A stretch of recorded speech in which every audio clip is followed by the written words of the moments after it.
My mind is not the only one who's lost. Mama died on Sunday morning.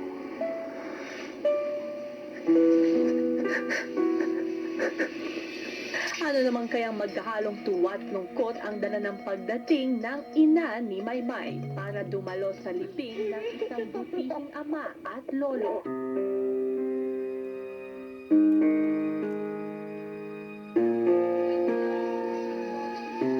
Umangkat na ngayong gabi dito lang sa Pinoy Big Brother Lucky Season 7.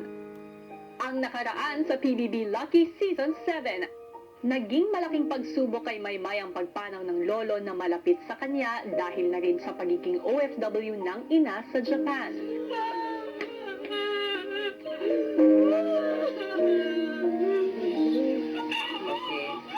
Para labanan ang kalungkutan, ginawang abala ni Maymay ang sarili sa mga tasks sa loob ng bahay. Task na di niya alam ay para rin pala sa kanyang pamilya. Gusto kong malaman ng lahat, alam niyo na lahat siguro, except sa isang tao, etong halagang to, para sa abuloy ng pamilya mo, Ate May. Oh, thank you. At since nalagpasan natin yung 20K, may bonus. A chance to meet your mother.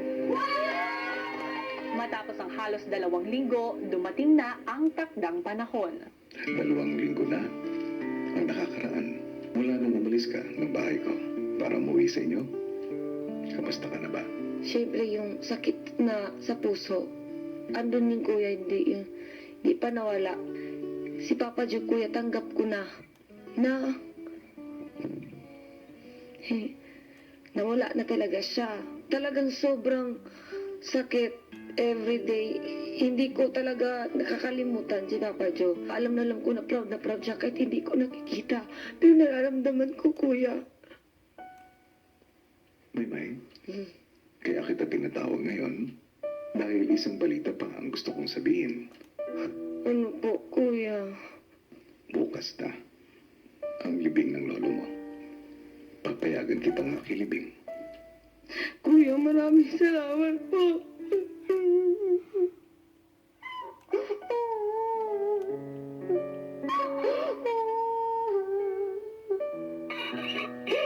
Hindi mo alam, kuya, kung gaano ako kasaya sa sinabi mo ngayon. Sobrang saya ko, kuya. Kahit sa uling pagkakataon, makita ko lang siya. Hindi mo alam, kuya, kung gaano ako kasaya ngayon. Salamat po sa saya. Walang kaalam-alam si Maymay na pamilya niya ang pinag-uusapan ng teen housemates sa mga sandaling yun. Nanay ni Ate May.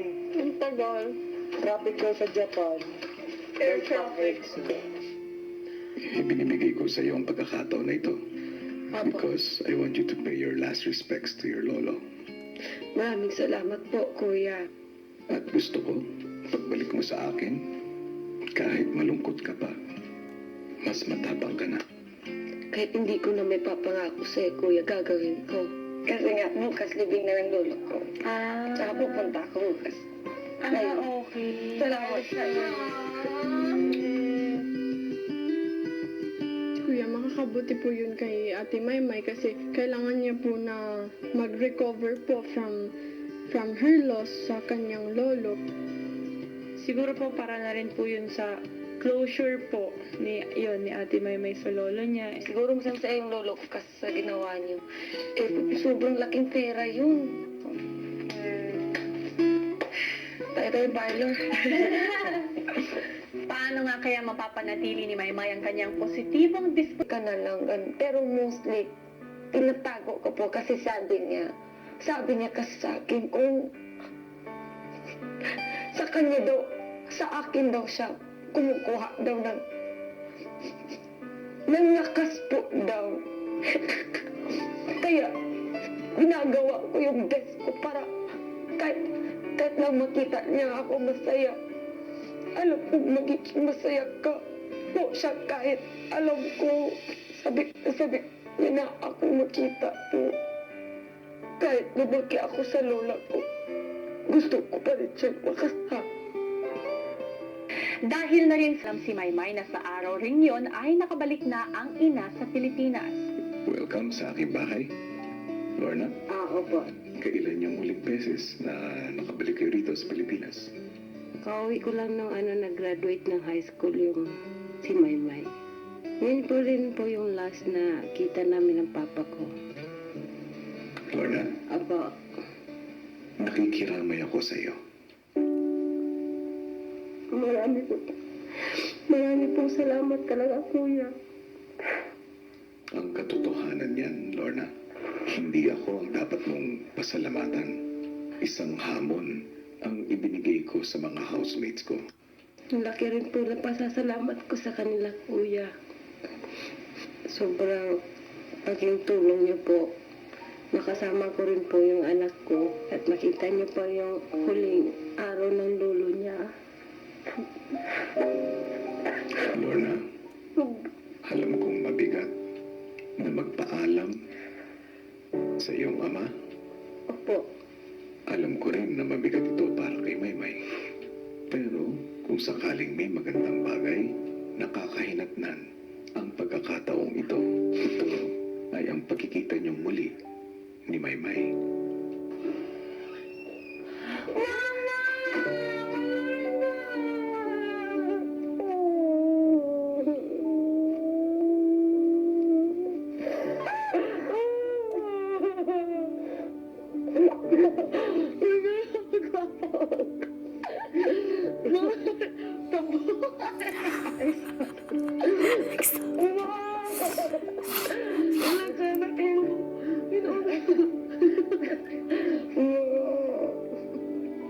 hindi ko katoo. Pakilala mo sa akin yung katabi mo. Kuya, pinapapakilala ko po sa inyo si Mama Lorna. Tara! Ang aking pinakamagandang mama. Di lang muna ako sa ilong ba? Ayun po, kuya, parang, hindi ako makapagkawala. Nandito na talaga sa gosh. Bibigyan ko kayo ng pagkakataon para personal na makapagpasalamat sa mga housemates nang magkasama kayo. Hello, guys! Hello! Ito po si Mama!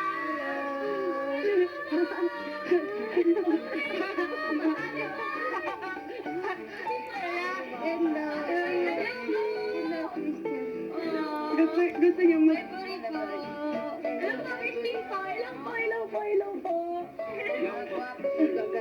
Wala po akong tingin ko. Kilala niya po kami. Nagpapasalamat ako sa inyo lahat. Doon sa task na ginawa niyo. Maraming salamat. At nakauwi ako. Gawa lahat po niyo. Gawa lahat po niyo. Gawa niyo lahat. Feeling ko masayahin din po siya pareho ni Ate Maymay. Parang pareho din sila ng ugali. Okay naman. Parang magkabatid din po ba? Nagja-joke-joke po.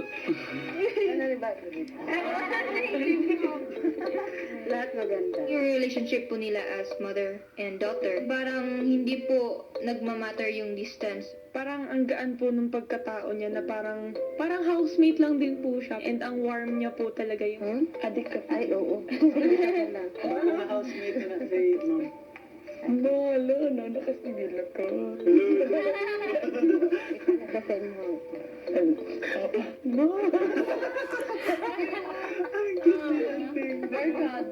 Ano talaga yung pinanto sa akin ni Ate Maymay, ganun talaga siya. Just so much better in person. Si Mama.